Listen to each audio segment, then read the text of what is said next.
Ini kita juga prihatin ya, sudah foya-foya untuk hal yang kurang baik lagi. Aduh, ini sebenarnya ada nggak sih tips nih buat ya saya gitu ya masih baru lah gitu menikah supaya saya ini bisa mengingatkan sama istri saya bagaimana sih tujuan hidup yang sebenarnya, visi misi hidup itu bukan foya-foya tapi untuk beribadah Iya, kepada betul, betul, Allah. betul. Kadang juga ada nih yang ya mungkin tadi kalau tadi istrinya foya-foya sama laki-laki lain atau juga sebaliknya untuk para laki-laki nih para suami nanti sama istri pelit sama anak pelit padahal Banyak tuh. oh banyak yang kayak gitu. Sama istri pelit, sama anak pelit, Foya-foyanya sama orang teman lain. aja. Aduh, itu yang bahaya tuh. Kaget. Kayaknya ini mewakili semua ibu-ibu di Ini rumah. pulang Ustazah syuting Lulu. jantungan ini.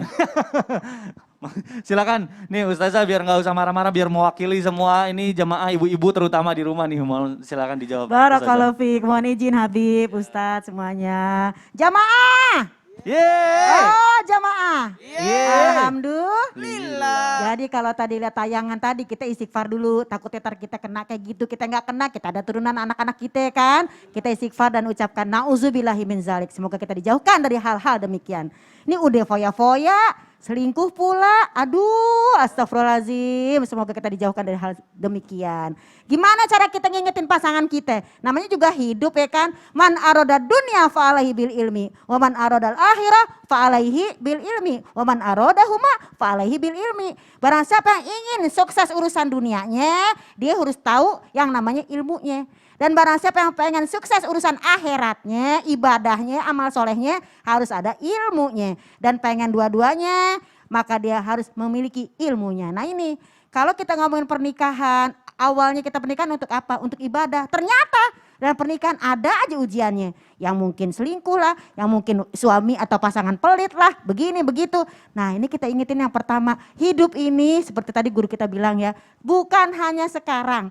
Tapi ada hari-hari esok. Wa tanzur nafsu ma qaddamat ligot. Kita semua harus melihat. Ya jangan hanya hari ini tapi masa depan nantinya dan juga masa akhirat. Jadi kita omongin, obrolin, ngobrol dari awal. Kita ini mau kemana? Mau dibawa kemana hubungan kita? Ini yang pertama. Ini mau di dunia aja, apa mau di akhirat atau dunia dan akhirat? Rabbana atina fid dunya hasanah wa fil akhirati hasanah. Al-Quran aja ngajarin kita biar dunianya enak, akhiratnya enak. Jadi jangan yang namanya kita cuman senang-senang sesaat. Kemudian komunikasi penting sekali. Dan kita harus tahu bahasa kasih. Kenapa nih pasangan kita seperti ini? Kita juga introspeksi diri. Misalnya sebagai suami, kenapa nih istri saya kayak gini? Jangan-jangan gara-gara lakinya pelit nih. Atau sebagai suami juga seperti itu. Kenapa istri saya kayak seperti ini? Dan sebaliknya, jadi harus tahu bahasa kasih pasangan. Jadi jangan yang itu tuh pasangan saya begitu gara-gara gini. Ngaca juga kita nih kenapa terjadi misalnya kayak tadi mencuri sertifikat dan sebagainya misalnya. Nauzubillahimin. Dan ketiga rencanakan pemasukan dan pengeluaran. Karena kita ini enggak cuma hidup sendiri. Suami doang atau wanita doang. Tapi ada anak, ada istri. Jangan tinggalkan anak-anak kita ketika kita nanti wafat dalam keadaan lemah. Lemah pendidikan, lemah harta. Loh kok harta sih? Dunia banget sih Kak Mikdad. Duit Duniawi mulu. banget ya Loh gitu. ada dong dalam Al-Quran. Kalau nggak ada, kenapa ada ilmu waris? Laki dapat sekian, perempuan dapat sekian. Jadi kalau ada orang bekerja jangan bilang duniawi banget sih loh. Lah entah kalau saya meninggal nggak ninggalin apa-apa, ngerepotin orang lain gimana? Sampai turun masker saya.